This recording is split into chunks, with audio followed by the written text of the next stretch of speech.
तरह से ज्योत्सना ने भी कहा कि बहुत सीनियर नहीं है, क्या वाकई ही अंदर इतनी गुटबाजी है कि इन्हीं के नाम पर मोहर लगानी पड़ी? देखिए, पुष्कर सिंह धामी को जब सत्ता हाथ में दी गई थी, हालत प्रदेश की बहुत पतली थी, खासकर बीजेपी के लिए बहुत सारे चैलेंज थे और कहीं ना कहीं विपक्ष के हाथ में बहुत बड़ा मुद्दा लग चुका था। लेकिन कहीं ना कहीं विपक्ष उसे भुनाने में नाकामयाब रहा और कहीं ना कहीं मैं समझता हूं कि पुष्कर सिंह धामी बेशक अपनी सीट हार गए हैं, लेकिन बम्पर जीत जो उत्तराखंड में मिली है बीजेपी के लिए, वो बीजेपी बहुत उत्साहित है। और मुझे लगता है क्योंकि राणा सिंह बहुत समझदार जो है नेता हैं और बड़े नेता हैं बीजेपी के, और उनकी मीनाक्षी लेखी जी ने जो ये नाम तय किया है, जो जिस प्रकार से ये नाम पुष्कर सिंह धामी जी को दिया गया दोबारा से मुख्यमंत्री बनाने के लिए, तो मैं समझता हूँ इसके पीछे बहुत सारे कारण रहे हैं और बहुत कुछ सोचा जा रहा है। सचमुच में उनको टाइम बहुत कम मिला था, लेकिन उसके बावजूद खुद भारतीय जनता पार्टी को नहीं लग रहा था कि वो इतनी सीटें निकाल पाएंगे। यहाँ तक कि कांटे की टक्कर लग रही थी कि कांग्रेस के साथ बिल्कुल कांटे की टक्कर रहने वाली है। बहुत ही आंकड़े जो थे चौंकाने वाले आ सकते थे, लेकिन कहीं ना कहीं बम्पर जीत ने उत्साहित कर दिया है और शायद इसीलिए बीजेपी के लिए एक बड़ी बात है, इसीलिए ये दाव भी खेला जा रहा है, क्योंकि आज तक सेकंड टर्म जो है किसी पार्टी ने नहीं खेली है। तो बीजेपी को अगर मौका दिया है, वहां की जनता ने मैंडेट दिया है, तो कहीं ना कहीं सरकार भी जो है विश्वास जता रही है पुष्कर सिंह धामी जी पे, और इसी कारण से उनको मुख्यमंत्री पद के लिए दोबारा से मनोनीत किया गया। बेशक ज्योत्सना, अब आपसे समझने की कोशिश करते हैं, क्या कुछ कारण रहे जो पुष्कर सिंह धामी को दोबारा उनके नाम पर मोहर लगाई जा चुकी? क्या कुछ कारण रहे कि जो कुछ स्ट्रेटेजी पर अभी तक बीजेपी काम कर रही थी उसको छोड़कर पुष्कर सिंह धामी के लिए चेंज किए गए? ये नाम पर, क्योंकि आप कह रहे हैं कि बहुत वरिष्ठ नेता भी दौड़ में शामिल थे, इस नाम पर मोहर लगाने के क्या कुछ कारण रहे? देखिए, अगर जो मैं पहला कारण गिनाऊं, पहला कारण यही था कि एक अनार और 100 बीमार की स्थिति थी। जैसे ही पुष्कर सिंह धामी इलेक्शन हारे, सभी को पता था, हाईकमान को भी पहले से पता था कि वो सीट हमारी कमजोर सीट है। खुद मुख्यमंत्री जानते थे, प्रदेश के अधिकांश लोग जानते थे, और हम जैसे लोग जो काफी समय से राजनीति को बहुत नजदीक से देखते हैं, हम लोग भी जानते थे।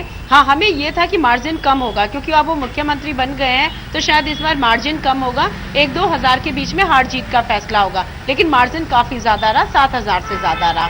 तो हार सबको पता थी, और जब हार यानी काउंटिंग हो गई, पता चल गया कि अब तो निश्चित तौर पर हार गए, बीजेपी के बड़े नेताओं ने जो लामबंदी की और जिस तरीके से लॉबिंग करते हुए दिल्ली पहुंचे कि मैं हर किसी का अपना अपना दावा था, उसके बाद हाई कमान कहीं ना कहीं थोड़ा सा एक किस्म से कह सकते हैं कि पुष्कर सिंह धामी के प्रति सॉफ्ट कॉर्नर रखने लगा। पुष्कर सिंह धामी ने भी अपनी जबरदस्त लॉबिंग की, ऐसा नहीं है कि उन्होंने लॉबिंग नहीं की, उन्होंने सिर्फ एक लाइन कही कि मुझे टाइम कम मिला, मुझे काम करने का मौका दिया जाए, मैं युवा हूं, मेरे आगे बहुत बड़ा राजनीतिक करियर है, और अगर आप अभी मुझे मौका नहीं देंगे तो मेरा राजनीतिक करियर खराब हो जाएगा।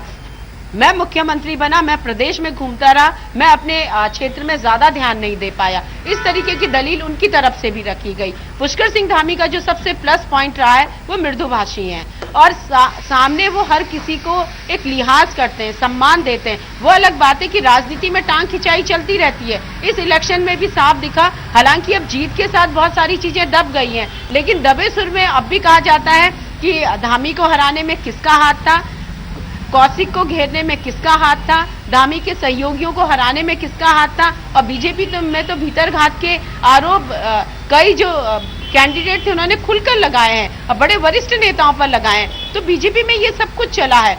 पुष्कर सिंह धामी युवा है, और जिस तरीके से ये युवा प्रदेश है, तो कहीं ना कहीं हाई कमान को लगता है कि बाकी सीनियर लोगों की जो खींचतान थी, ऐसे में पुष्कर सिंह धामी को एक मौका मिलना चाहिए, क्योंकि वो सेकंड लाइन एक बीजेपी ने तैयार करने की कोशिश की थी।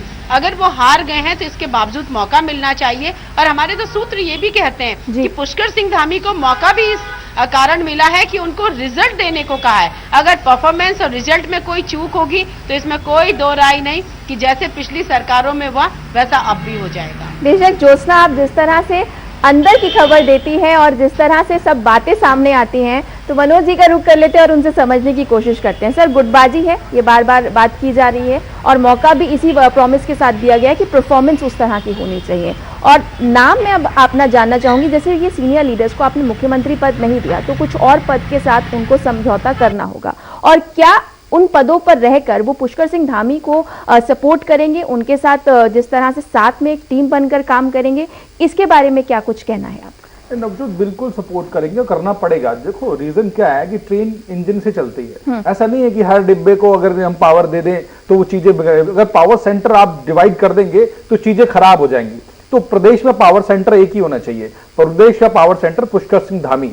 आप ये देखिए कि बिल्कुल ठीक कहा ज्योत्सना जी ने कि वहां का यूथ, वहां का नौजवान यही चाहता है कि हमारा मुख्यमंत्री हमारी सोच का होना चाहिए। अगर आपका मुख्यमंत्री आपकी सोच का नहीं है तो आप चीजें नहीं कर पाएंगे। आप ये देखिए कि अखिलेश जी क्यों आए थे। अखिलेश जी उत्तर प्रदेश में इसलिए आए थे कि जो अखिलेश जी, जो मुलायम सिंह यादव इंग्लिश का विरोध करते थे, जो लैपटॉप का विरोध करते थे, अखिलेश ने आके खत्म कर दिया। उन्होंने इंग्लिश और लैपटॉप दोनों देने की बात की, तो एक परिवर्तन जनता को लगा कि उत्तर प्रदेश में परिवर्तन होने जा रहा है। वही हाल उत्तराखंड में भी परिवर्तन की बात हुई है और जनता ने विश्वास, बिल्कुल ठीक बात है, मोदी जी ने, हमारे प्रधानमंत्री विश्वास है, पर लेकिन जो लोग वहां काम करेंगे उनका भी समावेश ऐसा होना चाहिए जनता के साथ कि वो लोगों को लगे कि हाँ, हम किसी अपने आदमी से मिलने आए, किसी बड़े मुख्यमंत्री से मिलने नहीं आए, ऐसा अवंडर नहीं है उनके पास जिससे कि वो लोग दिखाएं और चीजें करें।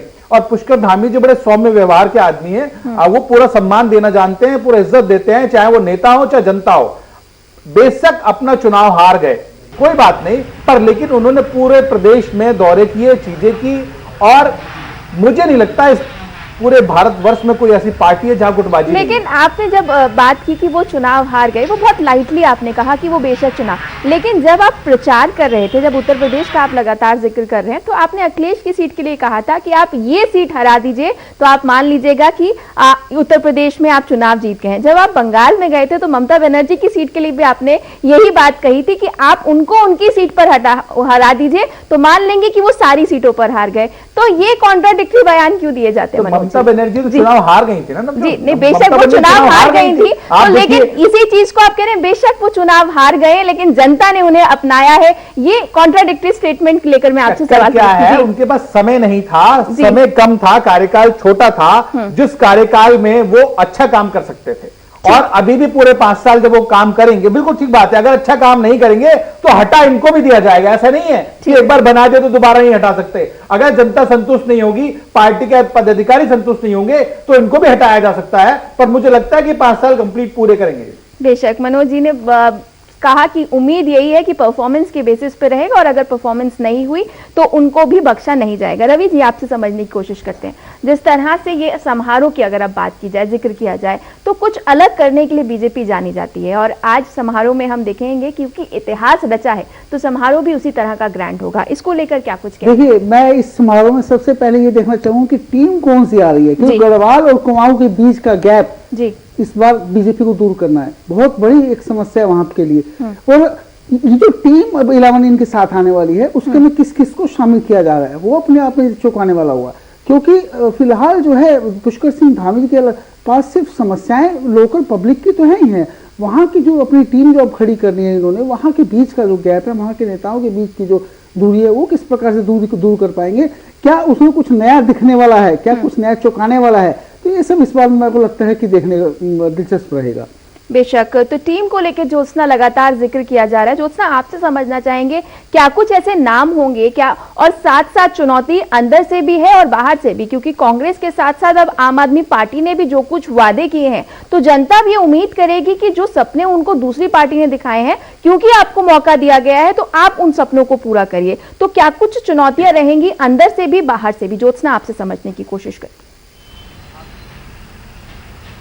बिल्कुल, देखिए पुष्कर सिंह धामी युवा है, मृदुभाषी है, जैसे मैंने कहा बहुत डायनामिक है और डाउन टू अर्थ रहते हैं। ये उनकी जो सबसे बड़ी क्वालिटी है यही है, और यही वजह भी रही कि जब तीसरी बार बीजेपी को मुख्यमंत्री बनाना पड़ा तो उन्होंने पुष्कर सिंह धामी को पिक किया, फिर से एक बार उम्मीद जताई है। उनकी चुनौती आज से ही शुरू हो जाती है। सबसे पहले ओथ लेने के साथ ही उनकी टीम 11 पूरा एक रिफ्लेक्शन बता देगी कि आगे क्या करने जा रहे हैं, उनका विजन क्या है, उसमें कौन कौन लोग हैं। जैसे मैंने कहा कि सीनियर और जूनियर का मिक्स मैच होगा। पहले उनके कैबिनेट में ऑलमोस्ट सारे लोग सीनियर थे, तो मुझे लगता है कि कहीं ना कहीं थोड़ा सा पुष्कर सिंह धामी असहज अपने को महसूस करते रहे होंगे, क्योंकि वो कभी पहले मिनिस्टर भी नहीं रहे और सीधे चीफ मिनिस्टर बने और सेकंड ही उनका टर्म था, वो 2 बार ही विधायक रहे हैं। अब तीसरी बार उनको बनना पड़ेगा 6 महीने के अंदर। तो पहला तो टीम को लेकर हो गया, चुनौती यहीं से शुरू हो जाएगी, क्योंकि अगर आप पुराने लोगों को छोड़ते हैं अभी, क्योंकि 8 ही लोग हैं पुराने, 8 में से अगर आप कुछ को छोड़ते हैं तो उसके पीछे रीजन भी देने पड़ेंगे कि आपने उनको क्यों ड्रॉप किया।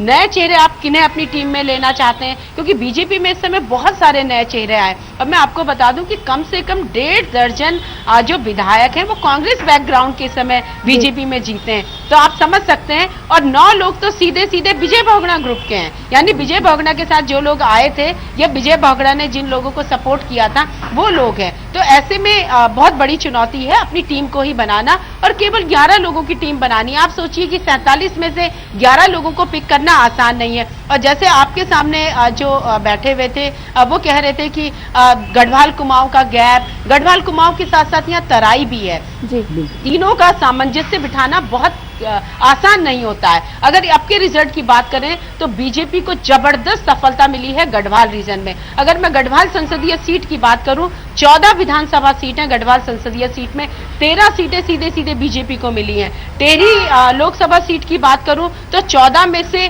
11 सीटें बीजेपी के झोली में गई हैं। तो आप सोचिए ये जबरदस्त परफॉर्मेंस यहाँ पर गढ़वाल रीजन में रहा है। हरिद्वार में बीजेपी का परफॉर्मेंस पुअर रहा है। इसी तरीके से नैनीताल जिले के उधम सिंह नगर में भी बीजेपी का परफॉर्मेंस पुअर रहा है। हरिद्वार में तो आप सोचिए कि 11 में से 3 ही सीटें मिल पाई है। मदन कौशिक जो प्रदेश अध्यक्ष थे वो बहुत मुश्किल से बाद में अच्छी लीड के साथ जीत गए, लेकिन पहले वो पिछड़ रहे थे। तो ये सारी चीजें, ऐसे में जातीय समीकरण भी आपको दुरुस्त करना है, ब्राह्मण भी होना चाहिए, ठाकुर भी होना चाहिए, एससी भी होना चाहिए, महिलाओं का भी एक जबरदस्त रोल होना चाहिए। वजह साफ है कि अगर महिलाएं वोट ना देती तो बीजेपी की वैतरणी पार होने वाली नहीं थी। और खास तौर पर पहाड़ की महिलाओं ने 67% पोलिंग की है। खुद पोलिंग परसेंट यहाँ पर केवल 65% था और उसमें महिलाओं का 67% था। हरिद्वार जिले में महिलाओं का पोलिंग परसेंट कम था, तो बीजेपी को आप सोचिए केवल 3 सीटें ही हासिल हुई हैं। तो महिलाओं को भी आपको प्रतिनिधित्व देना पड़ेगा। ऐसे में टीम बनाना एक कठिन है, लेकिन उस चुनौती का सामना करना पड़ेगा टीम लीडर को, कप्तान को, और अपनी टीम को तैयार करना पड़ेगा। दूसरी चुनौती हो जाती है कि आपको विधानसभा का मेंबर बनना है 6 महीने के अंदर। क्या आप अपने किसी साथी से रिजाइन दिलवाएंगे या फिर आप कांग्रेस की यहाँ सेंधमारी करेंगे? ये भी अपने आप में एक बड़ा सवाल है। बीसी खंडूरी ने कांग्रेस में सेंधमारी की थी, वहां से बाई इलेक्शन जीता था। विजय बहुगुणा ने बीजेपी के विधायक में सेंधमारी की थी, वहां से बाई इलेक्शन जीता था। हरीश रावत ने किसी में सेंधमारी नहीं की थी, उन्होंने सीधे सीधे अपने ही सहयोगी हरीश धामी से सीट खाली करवाई थी और धारचूला से उपचुनाव जीता था। अब इस बार पुष्कर सिंह धामी की बारी है कि वो क्या करेंगे, ये भी 1-2 महीने में पता चल जाएगा। और जैसा बातचीत हो रही है कि सीनियर, बिल्कुल उनसे सीनियर, चाहे हम डॉक्टर निशंक की बात करें, त्रिवेंद्र रावत की बात करें, अजय भट्ट की बात करें, अजय टमटा की बात करें, सतपाल महाराज की बात करें, मदन कौशिक की बात करें, बिशन सिंह चौपाल की बात करें, बंशीधर भगत की बात करें, ये कुछ ऐसे नेता हैं जो यूपी के जमाने से मंत्री रहे हैं और लगातार राजनीति में अपने एक कद को बनाए हैं। अब इनमें से कई लोग कैबिनेट का पार्ट भी आज हो सकते हैं, कई लोग ड्रॉप भी हो सकते हैं, ये सारी चीजें। और उससे तो बड़ी बात है कि आपने संकल्प पत्र पर्दा जारी उठना किया है, बाकी है। बेशक ज्योत्सना, आपने महिलाओं का जिक्र किया है और महिलाओं ने जिस तरह से वोटिंग की है, तो एक सवाल तो बीजेपी से महिलाओं को लेकर भी बनेगा। सर, जिस तरह से जनता और स्पेशली आपकी साइलेंट वोटर आधी आबादी जिस तरह से आपको सपोर्ट कर रही है, उसके बाद जब ये महंगाई जब बढ़ जाती है, उनका बजट गड़बड़ा जाता है, उसको लेकर क्या कुछ तैयारी है? सिलेंडर के दाम सीधे 50 रुपए बढ़ गए हैं, महंगाई चरम सीमा पर, उनके बजट को लेकर क्या कुछ तैयारी है? देखो नवजोत, महंगाई, मैं मानता हूँ महंगाई बढ़ी है, चीजें मैं इस चीज के लिए डिनाई नहीं करता कि महंगाई नहीं बढ़ी, बिल्कुल महंगाई बढ़ी है। अब चूंकि आप देखिए कि हर चीज, आज हम कोई जमीन खरीदते हैं, उसके रेट बढ़ते हैं, तो आप ये नहीं कहते कि जमीन के रेट क्यों बढ़ गए। जमीन के रेट भी नहीं बढ़ने चाहिए, पेट्रोल की कीमत नहीं बढ़नी चाहिए। तो मेरा मानना यह कि जब आप कहीं तरक्की करते हैं तो चीजें बढ़ती हैं, चाहे वो किसी भी चीज को लेकर बना ले। आप देखो पेट्रोल डीजल का दाम अगर बढ़ता है तो उस पेट्रोल डीजल में आप जो ट्रांसपोर्टेशन होता है, चीजें होती है, उसी पे जाता है ना वो। तो नेचुरल सी बात है, धीरे धीरे हर चीज पे असर पड़ता है उस चीज का, तो वहां से कीमतें बढ़ जाती हैं। अब हम लोग बिल्कुल ये हमारा ब्लूप्रिंट तैयार है कि हम लोग महंगाई और बेरोजगारी से कैसे लड़ें, और कैसे मेडिकल सुविधाओं को दें, कानून व्यवस्था कैसे बनाएं, इन सब चीजों के लिए बिल्कुल हम लोगों ने ब्लूप्रिंट बनाया। हम लोग बिल्कुल काम करेंगे और आप देखते रहिए अगले 6 महीने में हम लोग आपके ये साबित कर देंगे कि महंगाई भी कम हुई और चीजें भी, और रोजगार, जो लोग बेरोजगार थे, पहाड़ में लोग बेरोजगार बहुत हैं क्योंकि वहां पे उद्योग नहीं है, वहां पे चीजें नहीं, वहीं के लोगों को बाहर उत्तर प्रदेश, पंजाब, महाराष्ट्र और स्टेट्स में जाके रोजगारी के लिए जाना पड़ता है। तो ये प्लान है वहां पर कि जो हमारा समतल एरिया है, जो ऐसी चीजें हैं वहां पे एग्जेम्पशन फ्री करें, जैसे एनडी तिवारी जी ने उद्योग लाने के लिए बेशक। बात और किया था। मेरा जब ये सवाल है तो मैंने इसलिए कहा क्योंकि आम आदमी पार्टी ने उस तरह की चीजें प्रेजेंट की हैं और क्योंकि 5 साल आपकी सरकार रही है तो अब रिपोर्ट कार्ड आपको देना होगा। ये ब्लूप्रिंट का टाइम नहीं, ये रिपोर्ट कार्ड का टाइम होगा। मनोज जी, मैं आपके ऊपर रुक करूंगी, उससे पहले रवि जी का रुक कर लेती हूँ। रवि जी, जिस तरह से लगातार हम देख रहे हैं कि उत्तराखंड में 5 साल सरकार रही और जो कुछ स्थिति सरकार की थी, उस स्थिति सरकार लोगों के विकास की जगह अपने जिस तरह से बात की जाए एक स्थिर गवर्नमेंट देने की कोशिश कर रही थी। और अब 2024 में लोकसभा के चुनाव भी हैं। प्रधानमंत्री के नाम पर लोगों ने विश्वास जताया और अब उम्मीद की जाएगी कि उस तरह से उनको वापस भी मिले।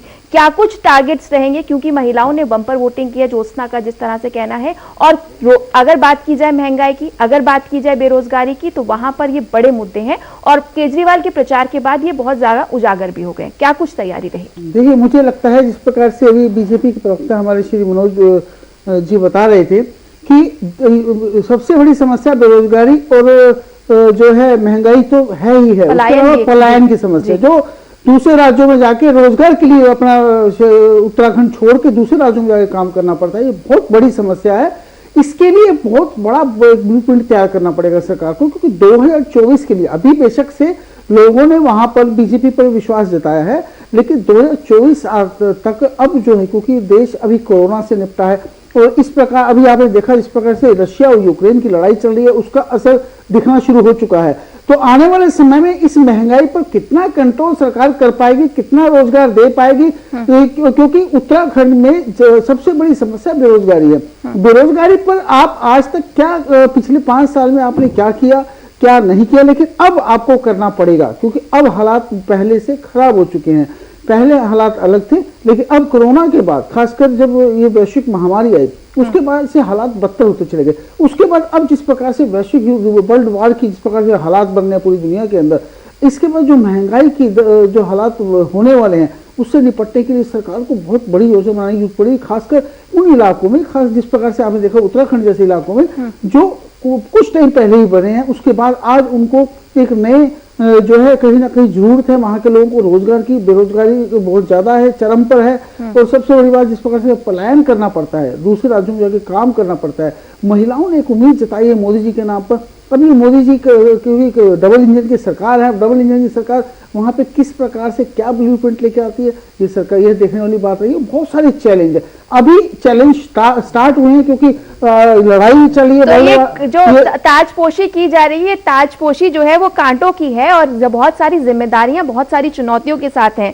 ज्योत्सना, अब आपसे समझने की कोशिश करते हैं, जिस तरह से लगातार ये उम्मीद जताई जा रही थी कि 10 मार्च के बाद से पेट्रोल डीजल के दाम बढ़ जाएंगे, लेकिन अब सरकार के गठन के साथ साथ पेट्रोल डीजल के दाम बढ़ रहे हैं और बीजेपी से अगर जवाब मांगा जाता है तो वो कह रहे हैं कि ब्लूप्रिंट इस तरह का बनाएंगे। 2024 की चुनौती, आम आदमी पार्टी के प्रचार के बाद जिस तरह से समस्याएं उजागर हुई हैं वो चुनौती, और साथ साथ जिस तरह से आपने कैबिनेट का जिक्र किया, सबको साथ लेकर चलने की चुनौती। महंगाई पर पहले मैं आपसे जानना चाहूंगी और बाकी फिर बात की चुनौती आपसे समझने की कोशिश करूंगी। बिल्कुल, देखिए महंगाई बहुत बड़ा इशू था इस चुनाव में। कांग्रेस उसे भुना नहीं पाई। ये कहिए कि मोदी मैजिक के सामने महंगाई वाला इशू डाइल्यूट हो गया। हमने खुद देखा था कि कांग्रेस ने जब भी महंगाई के खिलाफ प्रदर्शन किए, जबरदस्त प्रदर्शन थे।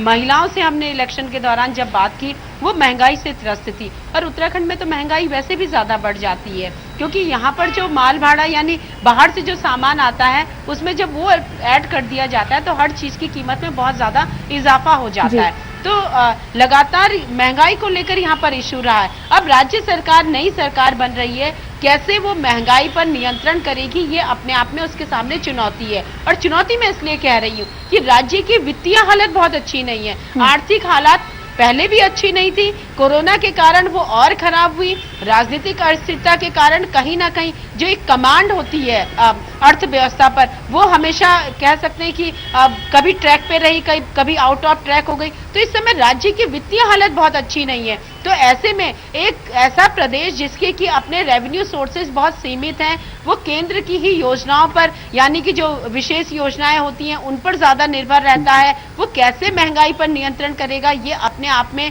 नई सरकार के सामने चुनौती है। उससे बड़ी चुनौती है जैसे अभी पलायन और बेरोजगारी की बात हो रही थी। इस प्रदेश का जन्म ही पलायन और बेरोजगारी के चलते हुए, यहाँ का युवा उस समय केवल रोजगार के लिए जो आरक्षण विरोधी आंदोलन था उसे लेकर सड़कों में आया और धीरे धीरे ये अलग राज्य के आंदोलन में तब्दील हो गया। क्योंकि जो दर्द आज से 22 साल पहले था कि रोजगार की तलाश में यहाँ से पलायन हो जाता है, अब बाहर जाके बहुत छोटी छोटी नौकरियां करनी पड़ती हैं। यहाँ की महिलाओं को इसीलिए यहाँ की बैकबोन कहा जाता है कि महिलाएं यहाँ रह जाती हैं, पुरुष रोजगार के लिए बाहर चले जाते हैं। महिलाएं बच्चों को भी देखती हैं, महिलाएं घर परिवार को भी चलाती हैं और आर्थिकी का मजबूत स्तंभ बनी रहती हैं। तो ऐसे में ये सारी चीजें हैं जो कहीं ना कहीं नई सरकार के सामने चुनौती आएंगी, क्योंकि इन सब वादों को लेकर ही वो दोबारा से सत्ता में आई हैं। युवा चाहते हैं कि रोजगार हो।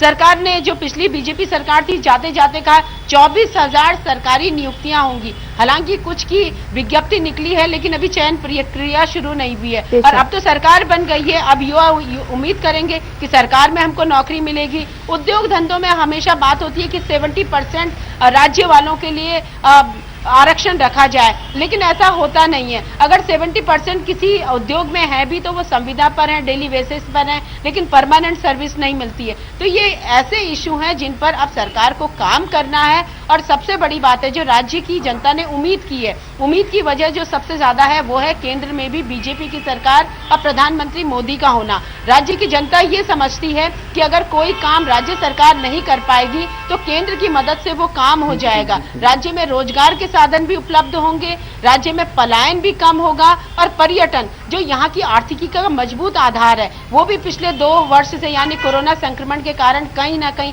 प्रभावित हुआ है। इस वर्ष अब हालात सामान्य होने के साथ सारी चीजें चलेंगी, होटल चलेंगे, लोगों के घोड़े चलेंगे, कंडी डंडी चलेंगी, ढाबा चलेंगे, रेस्टोरेंट चलेंगे। लोगों की आर्थिकी का जो एक आधार है वो यहाँ पर थोड़ा सा मजबूत होगा। सरकार को इस सेक्टर में थोड़ी सी राहत मिलेगी, लेकिन इस सेक्टर को भी अभी राहत की जरूरत है, सरकार से एक मजबूत पैकेज की जरूरत है। तो कह सकते हैं कि चुनौतियां बहुत हैं, उम्मीदें लोगों की भी बहुत हैं, और कैसे इनमें तालमेल बिठेगा ये उससे बड़ी चुनौती है। बेशक कई ऐसी चुनौतियां हैं। मनोज जी का रुख कर लेते हैं और उनसे समझने की कोशिश करते हैं। जिस तरह से वादे किए गए हैं, वादों को पूरा करने की बात लगातार हम उठा रहे हैं, और जिस तरह से आप कह रहे हैं कि ब्लूप्रिंट की बात की जा रही है, भू कानून सहित कई ऐसे वादे हैं, तो क्या जल्द हमें इस पर कोई एक्शन लेती सरकार नजर आएगी? बिल्कुल लेती नजर आएगी ज्योत्सना जी। और हम लोग को बता दें आपको कि रीजन क्या है कि जिस हिसाब से ना आप रोड इंफ्रास्ट्रक्चर से देखो, टूरिज्म एक बहुत बड़ा उद्योग है। वहाँ पे टूरिज्म इतना बड़ा उद्योग है कि हम टूरिज्म को प्रमोट कर दें तो लोग वहां पर, जो वहां के लोग हैं उनको स्वयं रोजगार मिलेगा।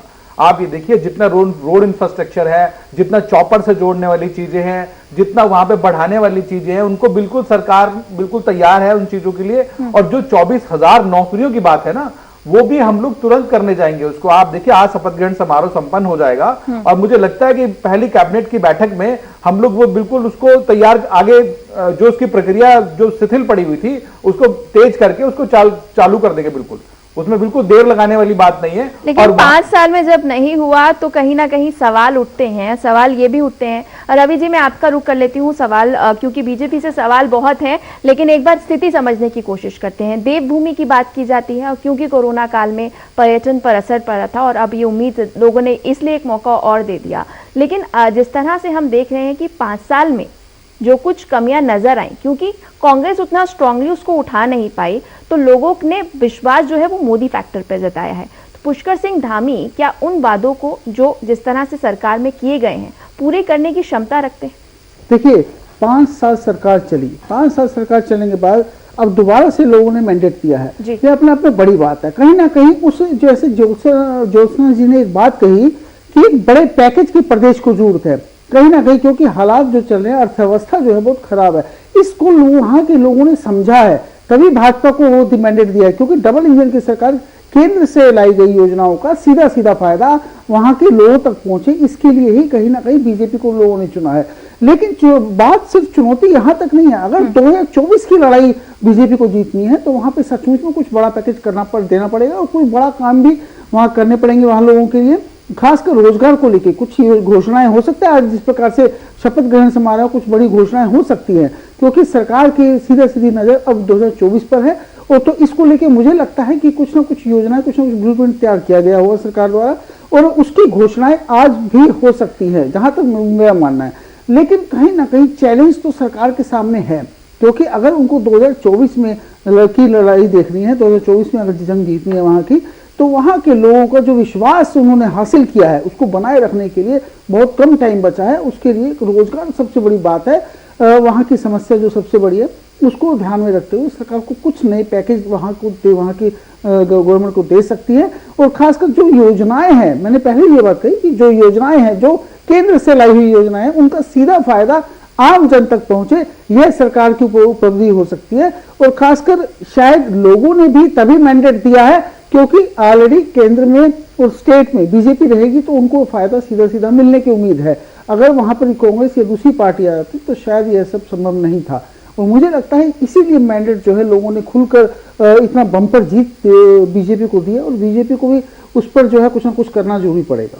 बेशक ज्योत्सना, लगातार ये बात उठाई जा रही है कि मैंडेट इसलिए दिया है क्योंकि डबल इंजन की सरकार, डबल विकास, डबल रफ्तार की जो बात की जा रही है, तो लोगों ने कहा कि एक मौका और दीजिए, क्योंकि देवभूमि है और लगातार पर्यटन जिस तरह से आप जिक्र कर रही हैं, क्या कुछ ऐसे प्रोजेक्ट्स हैं जिनको पूरा होने की, या कुछ ऐसे प्रोजेक्ट्स जिनके अनाउंसमेंट होने की उम्मीद की जा सकती है? और साथ साथ आपसे जानना चाहेंगे शपथ ग्रहण समारोह में क्या कुछ अलग इस बार देखने को मिलेगा? अगर मैं डबल इंजन की सरकार के यहाँ पे वो देखूं, असर देखूं, और खास तौर पर मोदी सरकार के तोहफे देखूं, तो वो बहुत कह सकते हैं कि बहुत बेशकीमती हैं, क्योंकि उत्तराखंड की जनता ने कभी नहीं सोचा था। मैं उदाहरण के तौर पर आपको बताऊं कि जब मैं देहरादून से बद्रीनाथ जाती थी तो मुझे 2 दिन का समय लगता था कि देहरादून से बद्रीनाथ आप एक दिन में नहीं पहुंच सकते, लगभग 350 किलोमीटर का डिस्टेंस है। लेकिन ऑल वेदर रोड ये उत्तराखंड की लाइफलाइन बन गई है, यहाँ के पर्यटन की लाइफलाइन बन गई है। अगर आप जर्नी करेंगी आप ऋषिकेश से, तो आपको लगेगा ही नहीं कि मैं उत्तराखंड में हूँ या उत्तराखंड की उस पुरानी रोड में हूँ जो एक नैरो सी सिंगल लेन की रोड हुआ करती थी, जिसमें अक्सर दुर्घटनाएं हो जाती थी। अब इतनी चौड़ी रोड, यानी कि आपको 20 से 24 मीटर चौड़ी रोड अगर पहाड़ में नजर आ रही है, तो आप सोचिए कि वो विकास का विजन है। मैं केदारनाथ धाम की बात करूं, प्रधानमंत्री मोदी तो उत्तराखंड के पर्यटन के ब्रांड एम्बेसडर हैं। उन्होंने तो देश दुनिया में उत्तराखंड के धार्मिक पर्यटन को इतना बढ़ा दिया है कि अब केदारनाथ आने वाले यात्रियों की संख्या बद्रीनाथ से और गंगोत्री यमुनोत्री से कई गुना ज्यादा हो गई है। तो इस तरीके की चीजें जो मोदी सरकार से और प्रधानमंत्री मोदी से मिली है। दूसरा मैं एक चीज कहूँ, हम एक सपना देखते थे कि पहाड़ में ट्रेन जाएगी, और सच माने जो आपके साथ हमारे गेस्ट बैठे हैं वो भी इस बात को स्वीकार करेंगे कि आजादी के बाद से ब्रिटिश टाइम में, यानी अंग्रेज किसी रेल लाइन को जहां छोड़ गए थे उससे 1 इंच पहाड़ों में रेल लाइन नहीं बन पाई थी। लेकिन पिछले कुछ सालों में ये परिवर्तन हुआ है, और इस परिवर्तन को हमने उत्तराखंड में देखा है। ऋषिकेश में अंतिम रेलवे लाइन थी, इसी तरीके से देहरादून में थी, कोटद्वार में थी, काठगोदाम में थी, रामनगर में थी।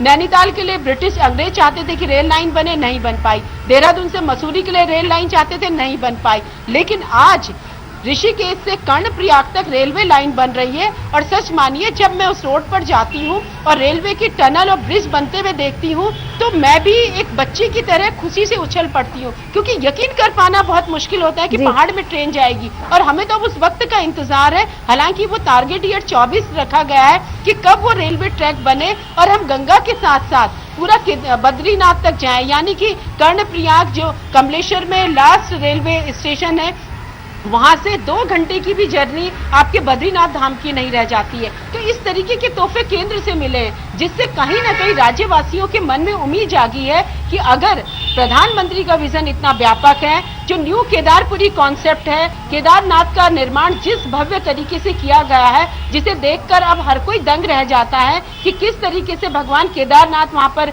विराजमान है और किस तरीके से चारों ओर वहां पर निर्माण हुआ है। आगे अब बद्रीनाथ को भी न्यू बद्रीनाथ जो प्रोजेक्ट है उस पर काम शुरू हो गया है। गंगोत्री यमुनोत्री से लेकर हर जगह जो पर्यटन के यहाँ पे केंद्र है उनमें निर्माण कार्य चल रहा है। और इसके अलावा सीमांत प्रदेश है उत्तराखंड, चीन और नेपाल से इसकी सीमाएं लगी हुई हैं।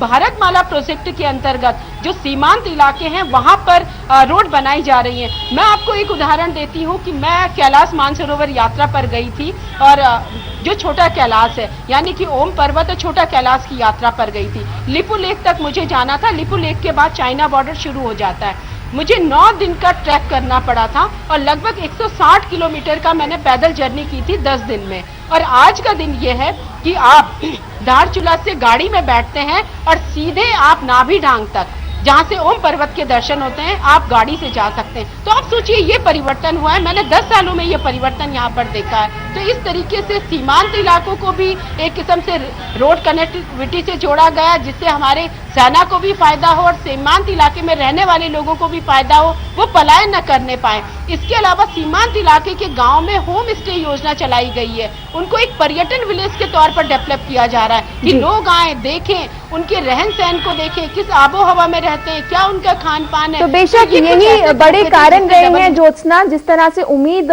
जनता वहां कर रही थी उस तरह के प्रोजेक्ट्स नजर आ रहे हैं, वो चेंज नजर आ रहा है। कनेक्टिविटी एक बड़ा इशू था और कनेक्टिविटी को लेकर जिस तरह से सरकार काम कर रही है यही कारण है कि डबल इंजन की सरकार पर दूसरी बार भी मोहर लगी। शपथ ग्रहण समारोह को लेकर क्या कुछ तैयारी है ज्योत्सना, ये भी आपसे जानना चाहूंगी।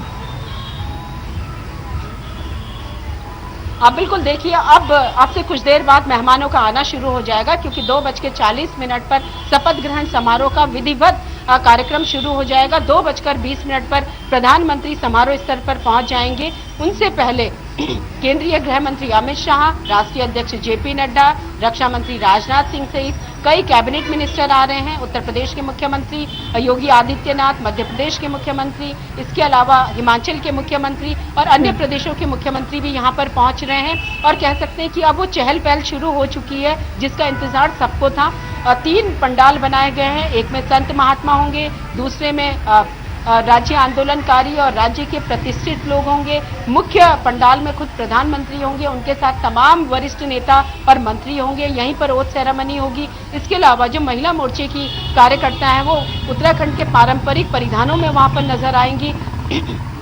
कह सकते हैं कि बीजेपी ने इस ऐतिहासिक मौके को खास बनाने के लिए कोई भी चूक कहीं से नहीं की है। पूरा देहरादून शहर एयरपोर्ट से लेकर पूरा सभा स्थल तक सजाया गया है। पूरा ऐसा लगता है कि भगवा रंग में रंगा हुआ है। बीजेपी के झंडे अटे पड़े हैं। बीजेपी के कार्यकर्ता दूर दराज से यहाँ पर पहुंच रहे हैं। और बेशक ये मौका भी है ज्योत्सना, जिस तरह से इतिहास बनाया है तो इसको सेलिब्रेट करने का मौका भी है।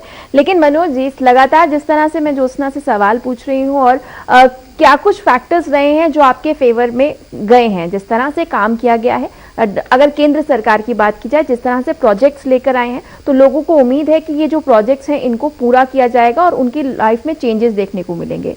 लेकिन लगातार यही बात की जा रही है कि जो कुछ वादे किए गए हैं और साथ साथ क्योंकि पुष्कर सिंह धामी यंग हैं और आपकी अगर बात की जाए तो कई ऐसे विधायक हैं जो उम्र दराज हो चुके हैं, क्या सबको लेकर चल पाना संभव होगा? बिल्कुल नवजोत, बिल्कुल सबको लेकर चलवाना बिल्कुल संभव है। यही उनमें काबिलियत भी है, ये मैं बता दूं, यही काबिलियत है ताकि दोबारा उनको बनाया गया। क्योंकि जो सौम्य व्यवहार है ना उनका, उस व्यवहार की वजह से उनको जो है कि भाई तो कहीं पपेट बनकर तो नहीं रह जाएंगे। सौम्य व्यवहार है, फायर तो नाम दे दिया है राजनाथ सिंह ने, लेकिन क्या जिस तरह से ज्योत्सना भी जिक्र कर रही थी कि क्योंकि सब सीनियर थे तो हो सकता है कि वो अपना परफॉर्मेंस जो था वो नहीं दे पा रहे थे, क्या इस तरह की कुछ तकलीफें या फिर वो पपेट बनकर रह जाएंगे, इस तरह की बातें तो नहीं? ऐसा नहीं, बिल्कुल नहीं। देखो, काम करने के तरीके का अलग, आप किसी के साथ सम्मान के साथ समझौता नहीं करना, मतलब सम्मान देना एक अलग बात है और आपके काम करने का जो कार्यशैली है वो बिल्कुल डिफरेंट है। दोनों चीजों को, दोनों अपनी अपनी जगह, दोनों मायने रखती हैं दोनों चीजें। और आप जैसा भी मेरे को ज्योत्सना जी ने बताया कि जिस हिसाब से वहां रोड इंफ्रास्ट्रक्चर पे काम हुआ है, जिस हिसाब से वहां पे चीजों को बनाया गया है, वो वाकई में तारीफ काबिल है। तो कनेक्टिविटी एक बड़ा मुद्दा रहेगा जिसको लेकर लगातार सरकार जो है वो काम कर रही है। मनोज पंडित जी आप हमारे साथ जुड़े, बहुत बहुत धन्यवाद। ज्योत्सना जी आप हमारे साथ जुड़ी, बहुत धन्यवाद। रवि जी मैं 10 सेकंड का रिएक्शन आपसे चाहूंगी, क्या कुछ उम्मीद इस सरकार से? देखिए उम्मीदें तो बहुत सारी हैं, तभी इतना मैंडेट मिला है। सरकार, वहां की जनता बहुत कुछ चाह रही है, खासकर बेरोजगारी, खासकर महंगाई, खासकर पलायन, इन सब बातों को लेकर मुझे लगता है कुछ नया ब्लूप्रिंट इस बार सरकार लेकर आएगी। और जिस प्रकार से लास्ट टाइम, जिस प्रकार से बार बार एक बात आ रही है कि पुष्कर सिंह धामी मृदुभाषी हैं, यह अपने आप में बड़ी बात है, क्योंकि पिछले जो मुख्यमंत्री रहे उनका एक एक्सपीरियंस जो है निराशाजनक रहा, विधायकों तक को टाइम नहीं देते थे। तो इस बार मुझे लगता है जो टीम आएगी उनको काम करने का मौका मिलेगा, उत्तराखंड में विकास कुछ होगा। बेशक रवि जी, शुक्रिया, आपका भी धन्यवाद। जिस तरह से लगातार आप जिक्र कर रहे हैं और हमारे साथ जुड़े, तो हमने देखा कि अब उत्तराखंड की अगर बात की जाए तो पुष्कर सिंह धामी की सरकार है, जिन्हें राजनाथ सिंह ने कहा है कि ये फ्लावर भी हैं और फायर भी हैं, और इसी मिक्सचर के साथ क्या वो 5 साल पूरे कर पाएंगे, ये देखना होगा। देश की बात में फिलहाल इतना ही।